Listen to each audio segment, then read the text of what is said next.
हम अपनी सी कोशिश कर रहे हैं, आप भी दुआ कीजिए। दुआओं में बड़ी तासीर है, अल्लाह बेहतर करेगा।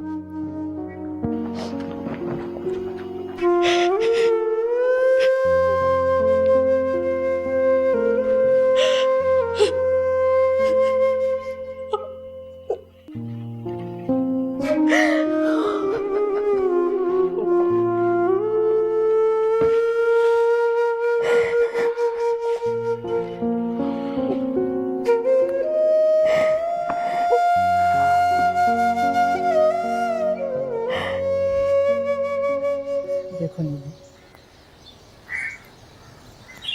लड़कियों की इज्जत और पारसाई एक कीमती खजाने की तरह होती है, और उनका हुस्न और खूबसूरती उस मुहाफिज की तरह होती है जो दुश्मन से जा मिला। मैं तो बहुत डर गई हूँ नीलू। अब मजीद कोई सदमा सहने की ताब नहीं है मुझमें। मैंने बहुत चाहा अम्मी जी, जिंदगी में आपको कोई सदमा ना दूं, कि ना जाने क्यों नादानिस्ता तौर पर आपका दिल दुखाने का बायस बन जाती। खैर है बेटा, एक माँ के इत्मीनान के लिए बात काफी होती है कि उसकी औलाद उसकी नजरों के सामने खुशबाश, मुतमईन और पुरसुकून हो। अल्लाह ने हम गरीबों पे हमेशा करम किया बेटा, इसीलिए मैं समझती हूँ कि यूसुफ और जुल्फी के फैसले को तस्लीम कर लेना चाहिए। इसी में सबकी आफियत है बेटा। शबनम की कैफियत अपनी जगह, लेकिन अल्लाह ने चाहा तो यूसुफ से बेहतर मुतबादिल मिल जाएगा उसको। अब तुम बताओ बेटा, तुम्हारा क्या फैसला है?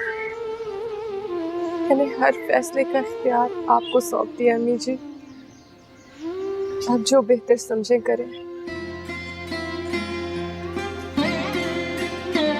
ठीक ही रहो।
क्या मैं अंदर आ सकती हूँ? जी जी आइए। एक दिन तुम मेरा घर ढूंढते हुए आई थी, आज मैं तुम्हारे पास आ गई हूँ। मुझे तुमसे कुछ जरूरी बातें करनी है। जरूरी बात कीजिए। 7 बरस हो गए मेरी शादी को, गोद हरी नहीं हुई। बहुत इलाज कर पाया, रूहानी भी जिस्मानी भी। कई बार उम्मीद बनती है और फिर थोड़े वक्त के बाद सारी उम्मीदें दम तोड़ देती है। लेकिन इस बार जिस बाबा से मैं धागा लेकर आई हूँ, उसने कहा है कि किसी के साथ बुरा मत करना, किसी के बारे में बुरा मत सोचना, जितना हो सके नेकी करना। कोई डूबता हुआ हो तो उसे बचा लो, कोई रोता हुआ हो तो उसे चुप करा दो। मैं बस इसीलिए तुम्हारे पास आई हूँ। आप ये सब कुछ मुझे क्यों बता रही हैं? क्योंकि बाबा साईं ने कहा है कि कोई डूबता हुआ हो तो उसे बचा लो। अनीस अच्छा लड़का नहीं है शबनम। वो बहुत कमीना है। केबिल के बहाने घरों में घूमता है, लड़कियों से दोस्तियां करता है, उनका एतमाद हासिल करता है और फिर उनकी तस्वीरें और वीडियो बनाकर ब्लैकमेल करता है। न जाने कितनी लड़कियों की जिंदगियां बर्बाद कर चुका है। कितनों की शादियां रुक चुकी हैं, कितनों को तलाकें हो चुकी हैं। क्योंकि जानती हो, जब उसकी डिमांड पूरी नहीं होती तो वो तस्वीरें और वीडियो नेट पे डाल देता है। ये लो, ये तुम्हारा मोबाइल, इसमें तुम्हारी और उसकी तस्वीरें हैं। ये मैं कंप्यूटर से निकाल कर लाई हूँ। वो इस सीडी में तुम्हारी तस्वीरें डाल रहा था, जो मैंने देख लिया। मैं ये तो नहीं जानती कि इसके अलावा और कौन सा सबूत है उसके पास, लेकिन शबनम, जितना जल्द हो सके सारी सूरत हाल अपने घर वालों को बता दो, ताकि कल को तुम्हें पछताना ना पड़े। तुम्हारे बारे में बहुत उल्टा सीधा बोलता है वो, लेकिन मुझे तो यकीन नहीं आता। तुम तो इतनी प्यारी, इतनी मासूम हो, बिल्कुल फरिश्तों के जैसी। आपने जो कुछ भी अनीस के बारे में कहा, क्या वो वाकई सच है? मैं जानती हूँ शबनम, जब एतबार का रिश्ता टूटता है ना, तो उसका यकीन बहुत देर से आता है। लेकिन इतना जरूर कहूंगी कि शौहर का आसरा बहुत बड़ा आसरा होता है। जब कोई औरत चोरी छुपे शौहर की चौखट पार करती है, तो वो खुदा की भी चोरी करती है। पहले मैं ऐसा नहीं सोचती थी, लेकिन जब दिल पर चोट पड़ती है ना, तब खुदा जरूर याद आता है। अच्छा, अब मैं चलती हूँ। मैंने पूरी कोशिश की है कि तुम डूबने से बच जाओ। सर में भी दर्द हो गया आपके? वैसे सच पूछे तो मुझे तो बहुत मजा आया राजा के खिलाफ बयान लिखवा कर। अच्छा, अब आप चल रही हैं या नहीं? ठीक है, आप यहीं बैठे, मैं तो जा रही हूँ।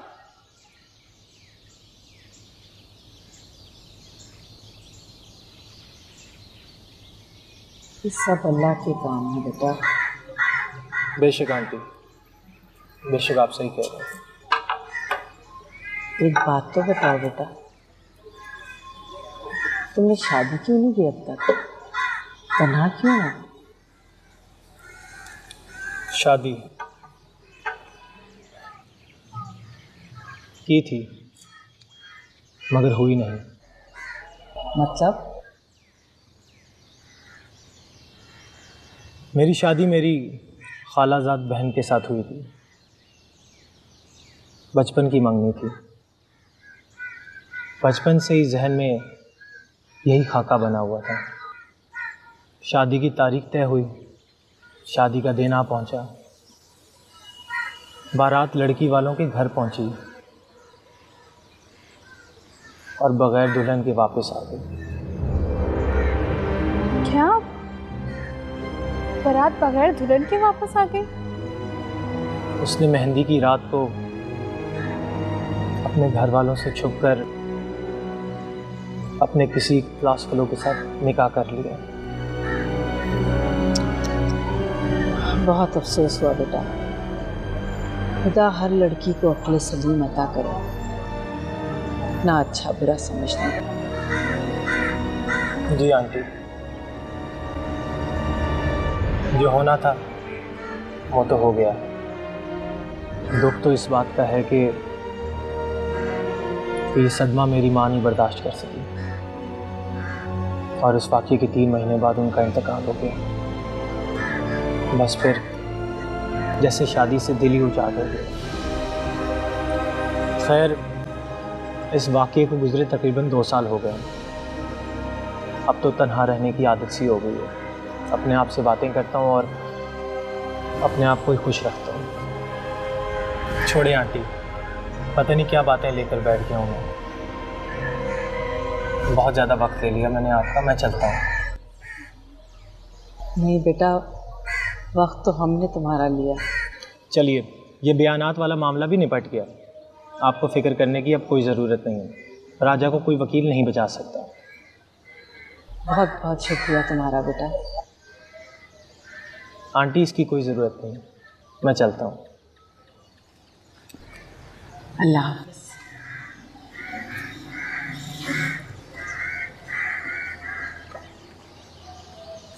अल्लाह हाफ़िज़।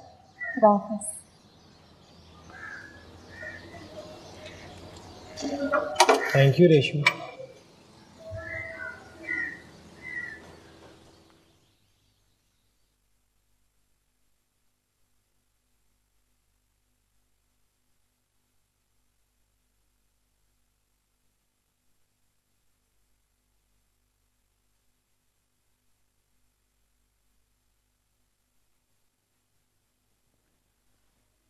देखो शबनम, ये जो कुछ भी होने जा रहा है तो तुम्हारे हाथ में बेहतर ही होगा। ये तलाक के पेपर्स हैं, आज से आज़ाद हो तुम। अपना सामान तैयार कर लो, वो जुल्फी तुम्हें लेने आ रहा है। आज से तुम्हारी कैद खत्म हुई।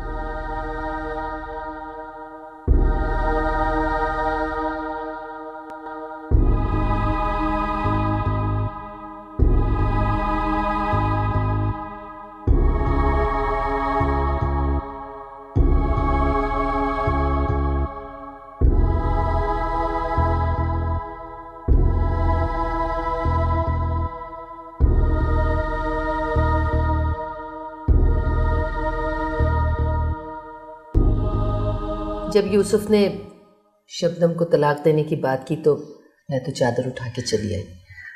आखिर को मेरे भाई की बेटी है, दुख तो मुझे भी होगा ना। दुख? उसे ये हरकतें करके दुख नहीं हुआ तो हमें क्यों दुख हो? मेरा तो ख्याल है यूसुफ ने उसे बहुत आसानी से छोड़ दिया।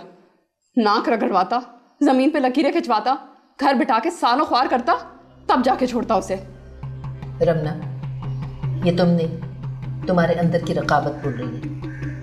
और रकाबत अंधी होती है, वरना कौन नहीं जानता कि इस मामले में असल कसूरवार कौन है। कसूरवार बेशक मर्दी हो, लेकिन नताइज हमेशा औरत को ही भुगतने पड़ते हैं। औरत ही औरत की दुश्मन होती है, डायन बनकर उसकी गर्दन में दांत काटती है। मुझे तो रह रह के अंदेशे सता रहे अम्मी जी। बकौल आपके, शबनम जंगली हिरनी बन चुकी है। बकरी बनी खूंटे से बंधी थी तब भी कयामतें ढा रही थी कमबख्त। अब देखो दोनों के माँ बहन क्या तय होता है। इज्जत से अपने घर चली जाए तो मुझे सुकून होगा। मुझे पता नहीं कब सुकून मिलेगा।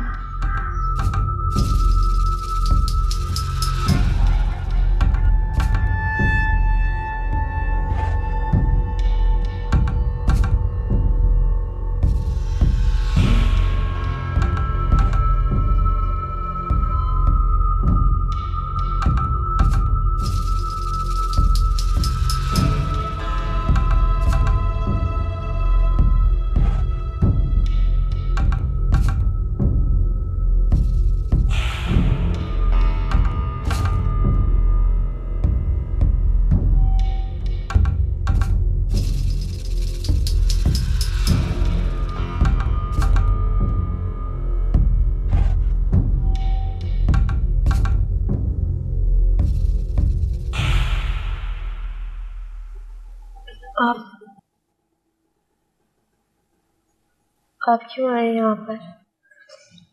मैंने सोचा इस मौके पर तुम्हें मेरी सख्त जरूरत होगी। मेरा खुदकुशी करने का कोई इरादा नहीं जो मुझे आपकी जरूरत होगी। घर पर कोई नहीं है, आप यहाँ से चले जाएं। घर पर कोई नहीं है? इससे अच्छी बात भला और क्या हो सकती है। मुझे तुमसे बहुत सारी बातें करनी है अपने मुस्तकबिल के बारे में। मुस्तकबिल? कैसा मुस्तकबिल? तुम्हारा और मेरा मुस्तकबिल। मुझे थोड़ा सा वक्त और दो, जरूर किसी नतीजे पे पहुंच जाऊंगा। शुक्रिया, उसकी कोई जरूरत नहीं। आप घर जाइए और सुकून से रहें। जरूरत नहीं रही। अरे अभी तो इसकी जरूरत है, अब जबकि तुम हर बंधन से आजाद हो चुकी। बंधनों से आजाद मैं हुई हूँ फयाज भाई, आप तो बंधनों में जकड़े हुए हैं। आपके घर पर आपकी बीवी, आपकी बेटी, आपकी बहन आपके मुंतजर होंगे। आप जाइए यहाँ से अपने घर। ये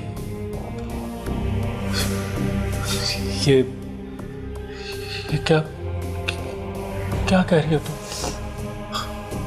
वो बातें और वो इरादे,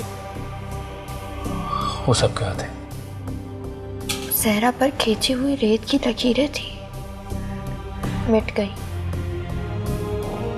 आप भी भूल जाइए। जो कुछ भी मैंने आपसे कहा हो, मुझे कुछ याद नहीं। भूल जाऊं? कैसे भूल सकता हूं मैं? जैसे बाकी सब भूल जाते हैं वैसे भूल जाए। बरसों पुराना बीवी का साथ भूल जाते हैं, उससे किए गए वादे भूल जाते हैं, साथ निभाने की कस्में भूल जाते हैं, अपनी बेटी का आने वाला कल भूल जाते हैं। वैसे ही भूल जाइए। आपकी दिललगी किसी मासूम की जिंदगी बर्बाद कर डालेगी, ये भी भूल जाते हैं। ये क्या हो गया तुम्हें? कल तक तो तुम रमना को मुझसे तलाक दिलवाने पर, मुझसे शादी करने पर मुसर थी, और आज मुझे तुम खुद को भूल जाने का कह रही हो? कल तक शबनम कुछ और थी और आज कुछ और है। नौरीन ने ठीक ही कहा था, जब दिल पर चोट लगती है तो खुदा याद आ जाता है। ये नौरीन कौन है? रास्ता दिखाने वाली रोशनी। ये तुम क्या बेतुकी बातें लेके बैठ गई हो? इतनी दूर लाके तुम मुझे वापसी का नहीं बोल सकती।